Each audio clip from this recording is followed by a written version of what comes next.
Flash Retail, l'actualité retail, jour après jour. Aujourd'hui, nous nous retrouvons pour parler de digitalisation des magasins et de e-visibilité dans ce contexte de réouverture des points de vente. Florence Renard, notre invitée experte en merchandising, va donc nous évoquer quelles sont les solutions digitales déployées par les magasins. Bonjour Florence. Bonjour Christina, oui, je voulais vous parler cette fois-ci des solutions digitales qui sont initiées afin de donner de la visibilité aux commerces indépendants qui ont été fermés. Alors certes, ils ouvrent et c'est une bonne chose, cependant je pense qu'il faut tirer un enseignement de ces derniers mois qui ont fortement impacté leur chiffre d'affaires. Comment mettre en place des solutions digitales durables, en particulier pour les commerces indépendants ? Pour eux, créer un site, que ce soit vitrine ou marchand, n'est pas anodin en termes de budget ou de temps alloué. Ce n'est pas le cœur de leur activité en tant que boutique de quartier. Avez-vous des exemples de digitalisation collective à nous partager ? Ce deuxième confinement pousse à être inventif, pour les uns comme pour les autres. À Limoges, par exemple, une quarantaine de commerces se sont rassemblés afin de créer un mini Amazon local, et j'aime beaucoup le concept.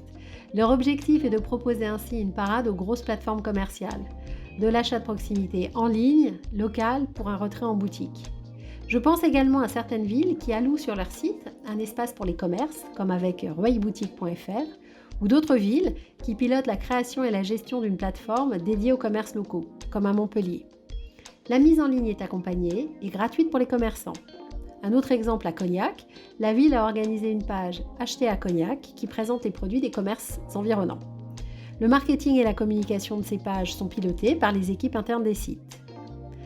Avec toutes ces formules, je trouve qu'on tend vers un centre-ville physique soutenu par un centre-ville numérique, les deux offres étant complémentaires et ne touchent pas la même cible. Ou, quand confinement il y a, elles se relaient. En cette période de fête de fin d'année, va-t-on voir apparaître une forme de créativité digitale ? Tout à fait Christina, avec un site qui s'appelle maplacedennoël.fr par exemple. Cette opération de digitalisation éphémère est gratuite et s'adresse aux commerces franciliens. Elle est menée du 24 novembre au 31 décembre uniquement par la CCI Île-de-France, qui en pilote le marketing et la communication. Dans cette formule, un service d'expédition est proposé aux clients à un tarif négocié au préalable et géré par la Poste. Les commerces peuvent ainsi avoir accès à une formule digitale, alors certes éphémère, mais clé en main. Ces opportunités sont toutes bonnes à saisir. Elles permettent de présenter les articles à une cible plus large, plus variée et qui ne serait peut-être pas entrée dans cette boutique. Pour finir, avez-vous un conseil à nous partager ? Je dirais anticiper et tout au long de l'année. Je recommande aux commerces de tenir actualisée une bibliothèque de photos de leur offre produit.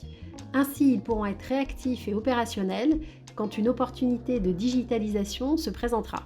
Merci Florence et à très bientôt. Merci Christina, à bientôt. Retrouvez-nous très prochainement dans Flash Retail pour une nouvelle actualité sur le secteur du marketing point de vente.